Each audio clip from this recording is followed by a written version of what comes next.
Welcome to the Chaffin Church podcast. I believe episode number 41 or 42. Either way, it's been a while since we've had the podcast. We love doing it, but I wanted to make sure that we have really high quality interviews and have some great conversations with people from around the community. Basically, we're kind of turning the corner. Now that we have a live stream that's doing really well, and you can check out the Chaffin Church services at chaffin.church each and every week or on YouTube, I wanted to make the Chaffin Church podcast a little different. And so we are committed to really having guests who will go after our vision for the podcast, and that is introducing the community to Chaffin Church and introducing Chaffin Church to the community. We really want to talk about the community of Holden at large. So today, I have a great interview, a great conversation with Stephanie Mulroy. Stephanie and I have been friends since about 2012, 2013 or 14, and we met working on the Holden Road Race together. Of course, the Holden Road Race is an amazing race that happens every Thanksgiving. I was a co-director for a couple years, and now, of course, Be Like Brit has that race and is doing amazing things with it. But over the years, because of Facebook and other things, I've kept up with Stephanie and what's happening with her and her family, her husband Tom and her 4 kids.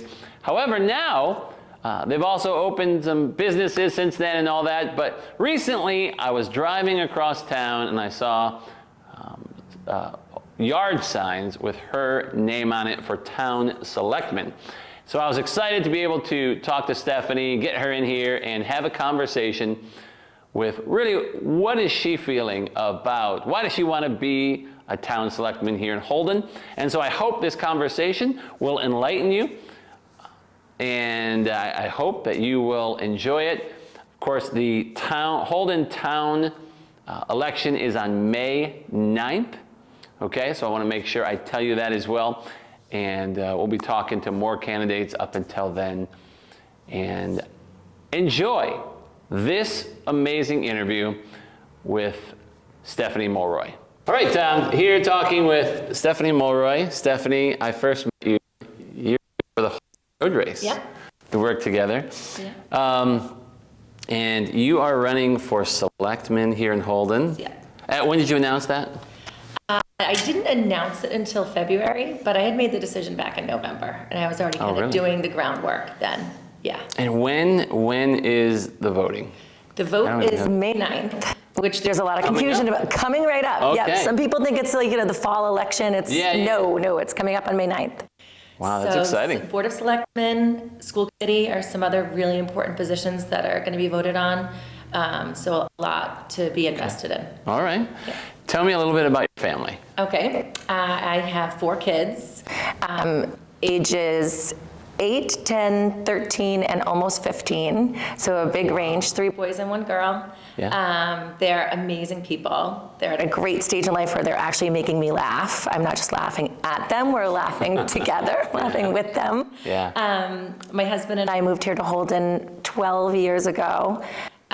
And we opened our dental practice back in 2010. So he and I are a really good team. We always do everything together, even when we were dating. It's just anything that's a project or a challenge, we're a really great team. So we're able to build that practice together.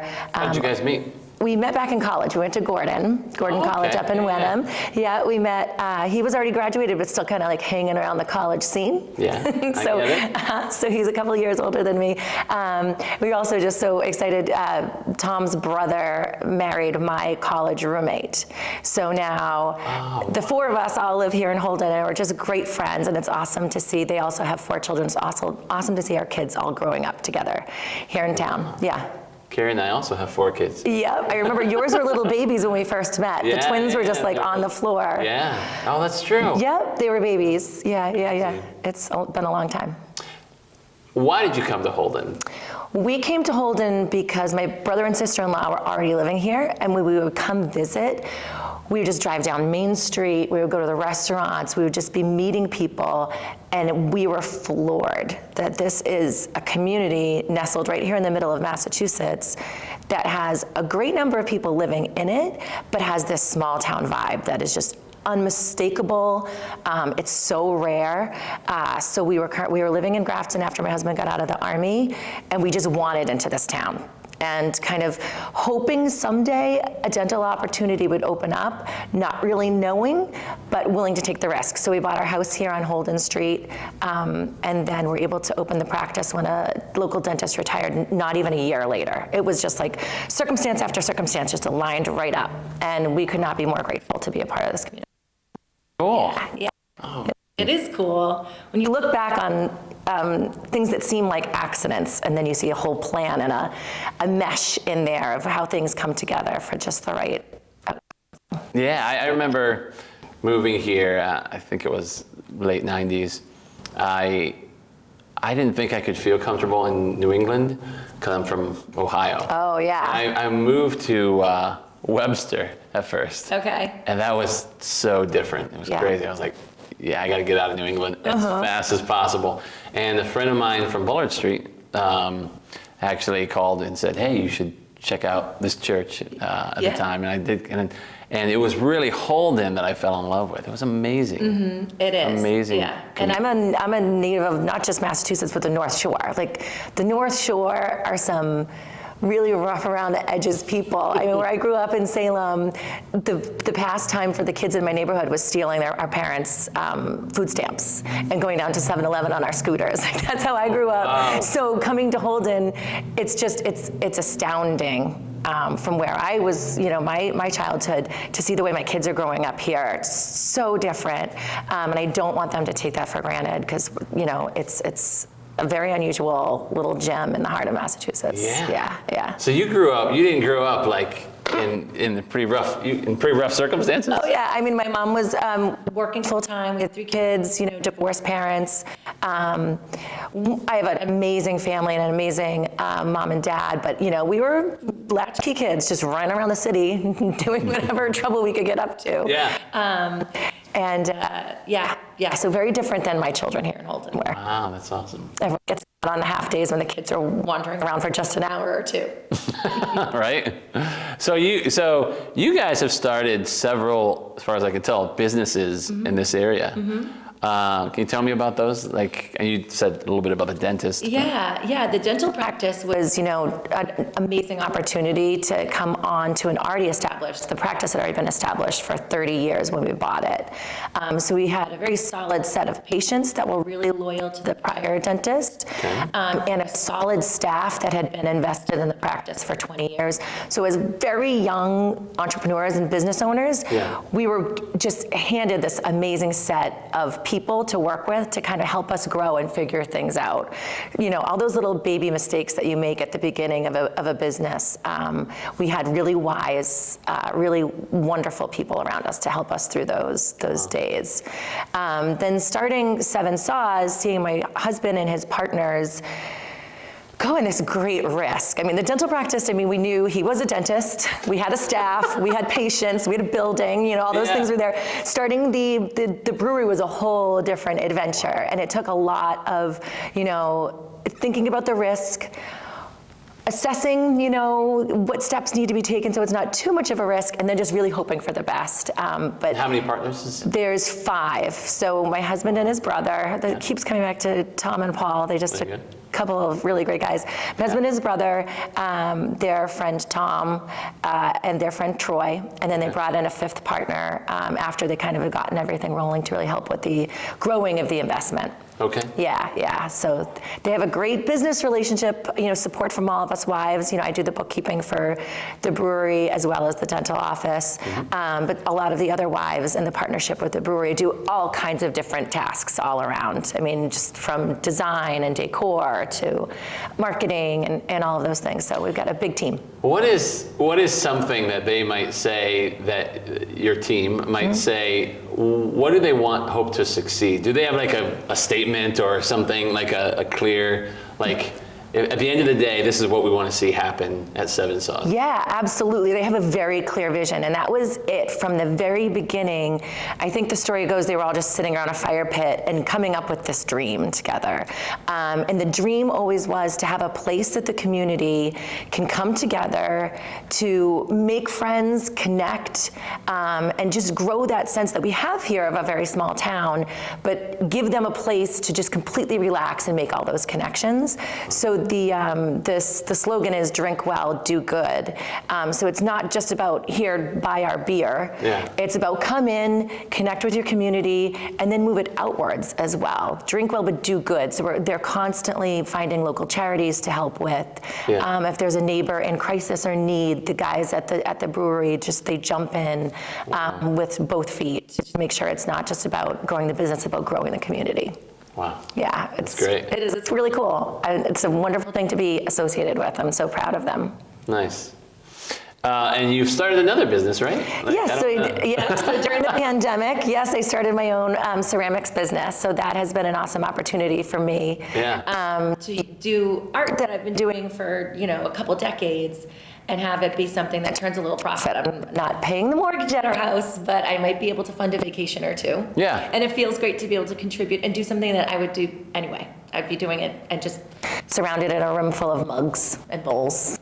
So I'm glad I can sell that work and get it out in retail stores. So that's been great. People connected to the internet. Take a look at the help section in your Alexa app. Forgive me for that. No, hey, that's all about editing, right? Yeah. Sometimes I don't even edit it out, depending on. All right. So, why do you want to be a selectman? That is a great question, and one that I've thought a lot about, and I have to constantly look inside myself and examine my own motives, because I don't want to run for selectman or take this position to put myself forward in any way. And it can get to be a little bit, especially now when there's signs out on the side of the road with my name on. I'm like, oh, wow. Oh, there is? That's cool, yeah.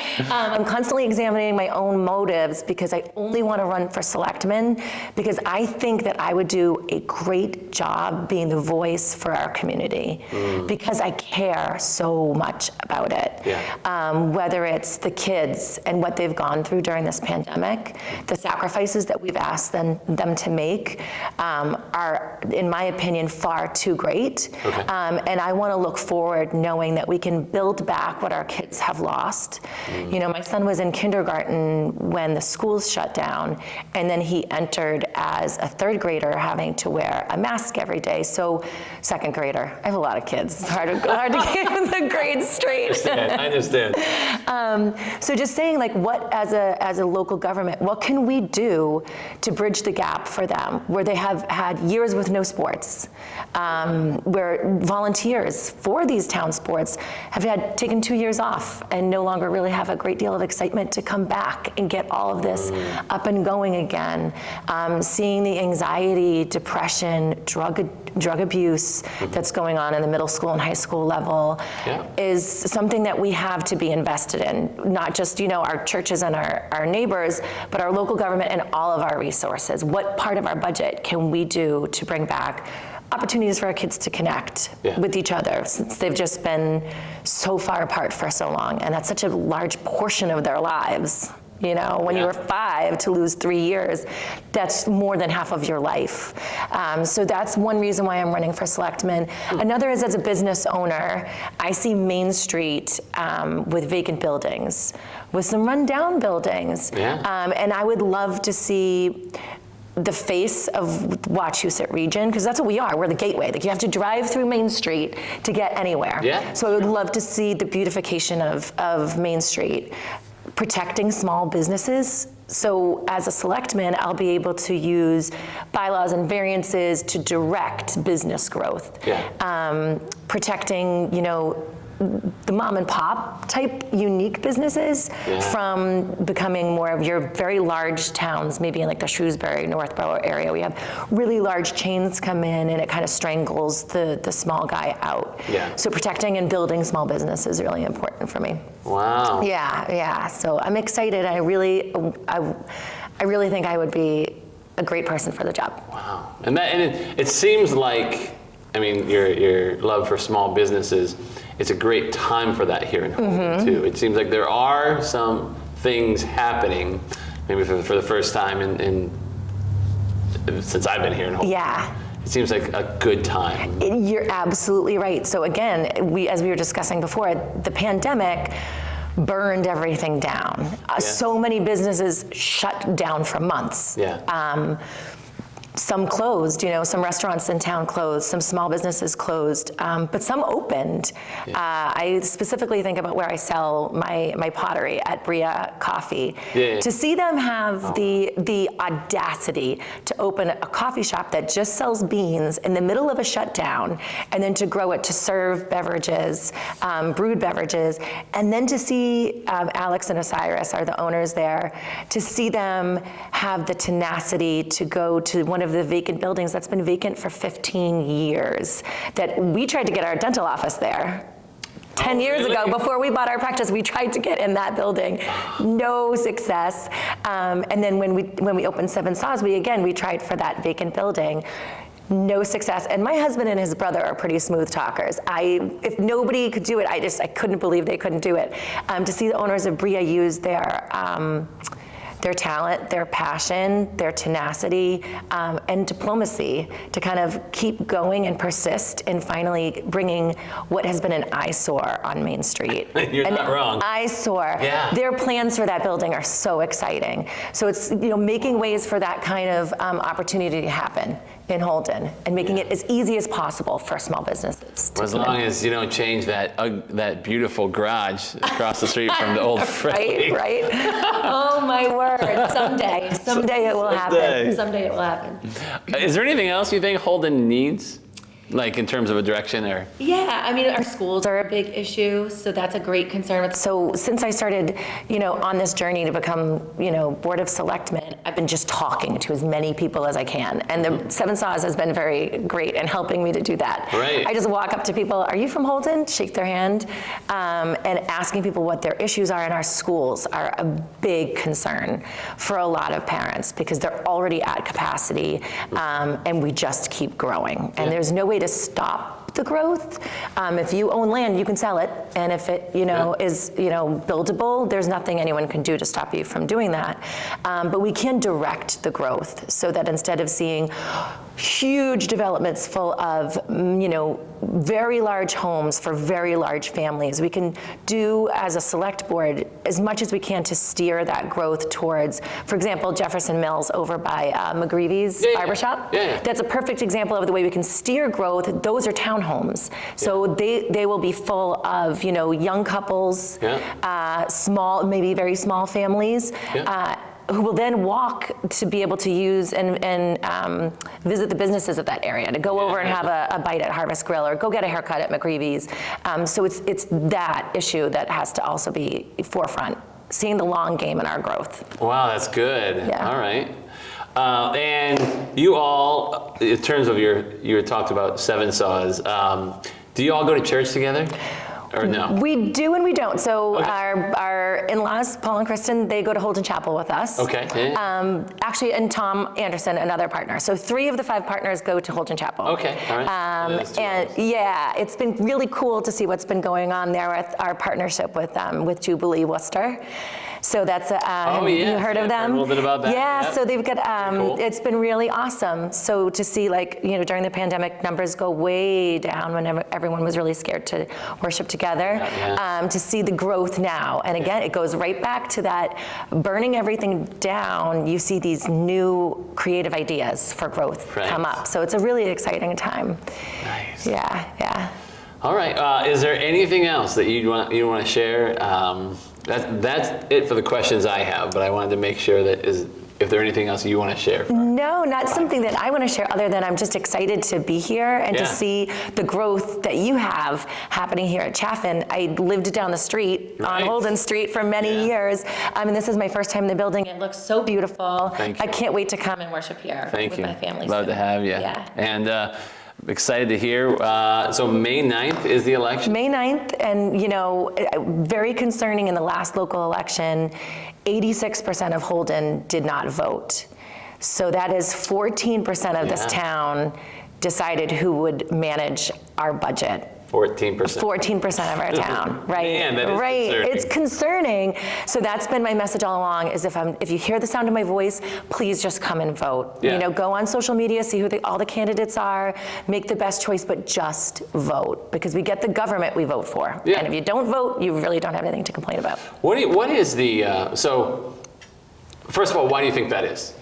That 14%. You know, I can admit that before the pandemic, I've always been really passionate about national politics. I love it. It's like people watch sports, I watch the news. I love the sometimes the scandals. I love the issues. I love the fighting. I like all of it. It's wildly entertaining. Right. Local government doesn't really seem very entertaining. It's not very entertaining. But we learned that it's so much more important in our day-to-day lives. Yeah. Because when we went through the pandemic and we have one town just next door have mask mandates and another town right next door have absolutely none, that makes a massive difference in families, but also in businesses. Yeah. We chose to go to restaurants in Holden because we were able to walk in and eat and enjoy our meal without wearing a mask. Right, okay. We chose to not go to some in West Boylston because they were far stricter there for far longer than we were here. Right. So yeah, I think that the lack of voting has been a lack of interest and a lack of acknowledgement that it really matters. Yeah. But I think that's so different now. The sleeping giant has been woken, and people, I think, are watching far more carefully than they ever did. And so I hope to see a bigger turnout. How do you think local towns can publicize their elections better? I remember, I think it was last year's school committee, I didn't find out until day of. I did go, I mean, because my district is like Mount View or something, so I used to go. But it was like day of I found out. Yeah. Is there a better way for them to publicize that, or am I Right. just missing it? I think we're all missing it, Okay. and town meeting is by far the most important thing to. So in our local government, we have the Board of Selectmen who hire a very strong town manager, but then ultimately the people of Holden make the decision at town meeting. So if the Board of Selectmen have a suggestion and the town manager have a suggestion, as long as they're a quorum at that town meeting, what the people say goes, and people don't really attend it much at all. Is it a monthly gathering? It's in July. It's Admittedly. yearly. Oh, it's yearly. Annual. Okay, annual. I think it's July. I'm pretty sure it might be June. So I've been using social media to get the word out about my campaign and my platform. I feel like town government could be better using that as well. I was able to grow, my following on Instagram to, over 500 people very quickly. Yeah. And I feel like if the town put more resources into that social media, they'd be able to connect with people. The police do a great job. They do, they do. Great job. And I just had my police ride along this morning, and I was in the car with the school resource officer. So he's a regular patrolman, Officer Dan. Regular, do you know him? I read an article on him this morning. Yes, on Facebook. Yes. So he's doing a fantastic job of connecting with kids, and also, with the social media element to get, everyone educated about what's going on and not gossiping on Watch You Chat about what's going on. They're really great to respond and clarify their right?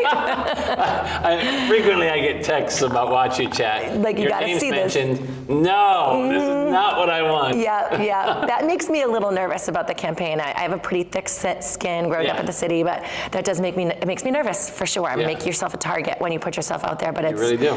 It's a risk I'm willing to take, and hopefully it'll be far better, advantages than disadvantages to doing that. So Awesome. everyone be nice, please. Be nice. Be nice. Yeah. Awesome. Yeah. Well, thank you. Thank you. And thank you for talking. And I can't wait to hear what happens with your candidacy. And I'm excited to maybe see you at Seven Saw sometime. I would love that. It's fantastic. That sounds great. All right. Thank you, Marty. Thanks, Stephanie.